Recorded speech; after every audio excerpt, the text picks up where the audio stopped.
And in this video we will learn about the average value of a function. First, we will see what an average value is. Okay, so to find an average value of a data set, suppose we have values like 1, 2, 4, 7, and let's say 8. Suppose we have to find the average of all these 5 values. Okay, sorry about that. Okay, let us say we have to find the average value of these 5 values. What do? We just add them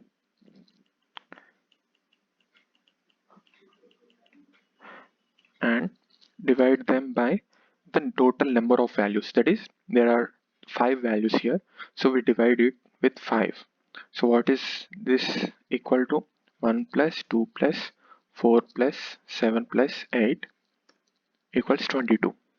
Okay, and 22 by 5 equals 4.4.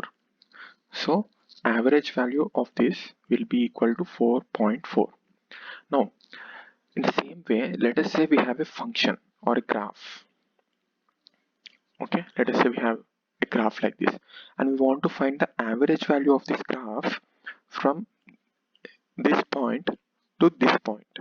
So let us say they are points A and B. So how can we, what does our intuition say? How can we find the average of this graph?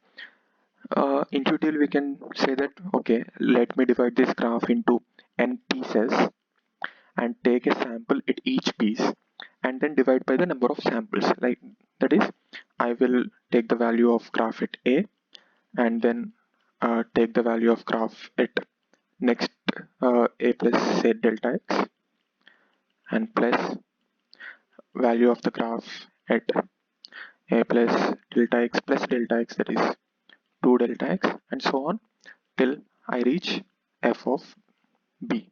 And let us say we have divided this into n intervals. So we are starting from plus 0 delta x to plus n minus 1 delta x. So there are total n intervals. So there are total n values. So we divide this by n. And this would approximately give the value of average value of f of x between a to b. But if you want to find the exact value, what can we do?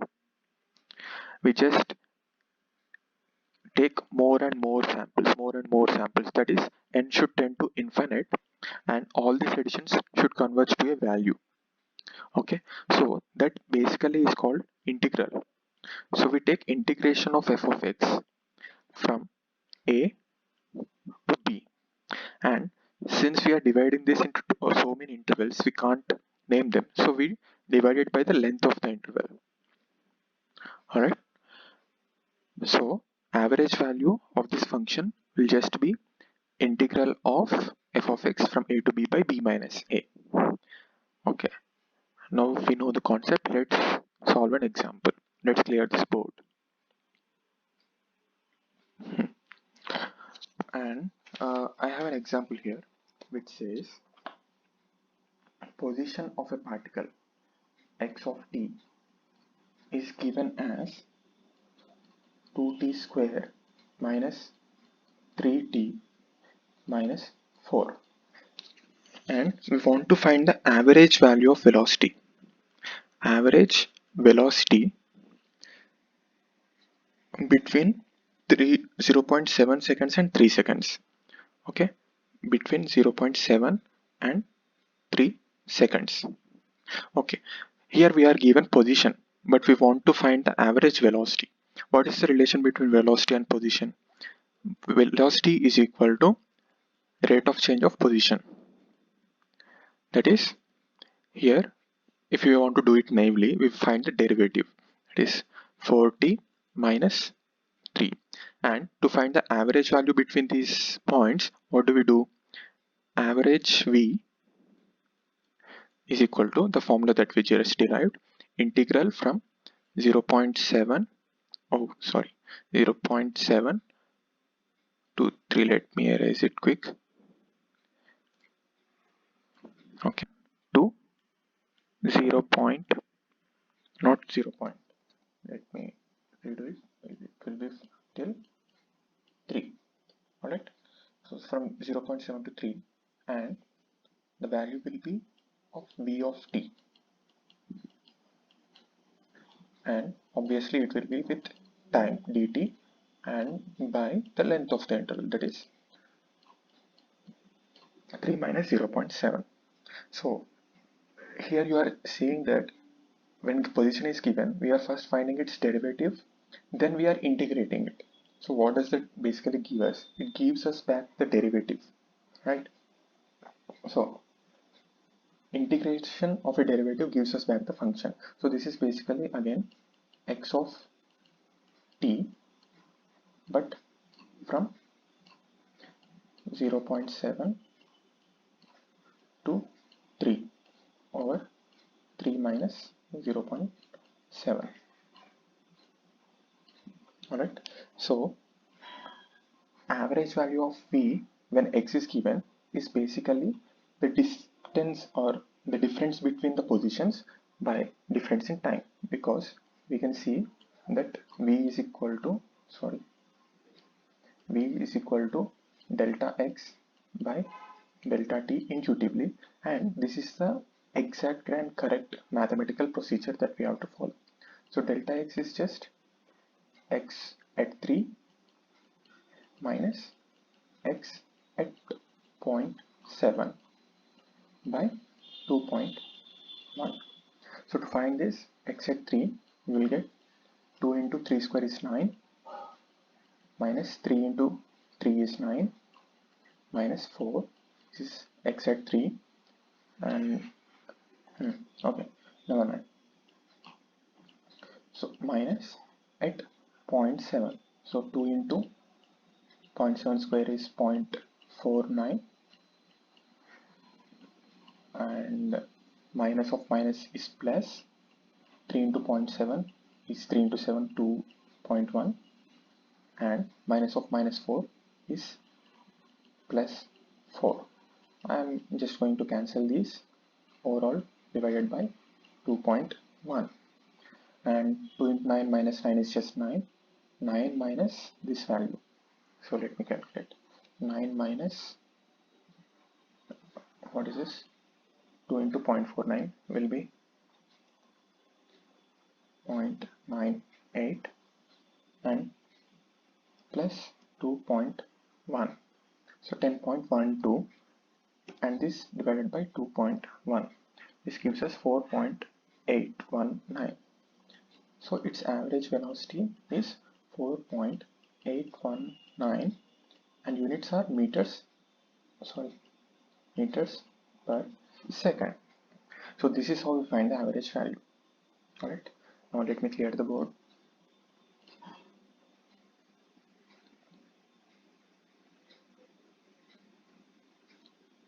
Alright, now in the next question we are asked that the displacement, not the distance, but the displacement of the body is 54 meters.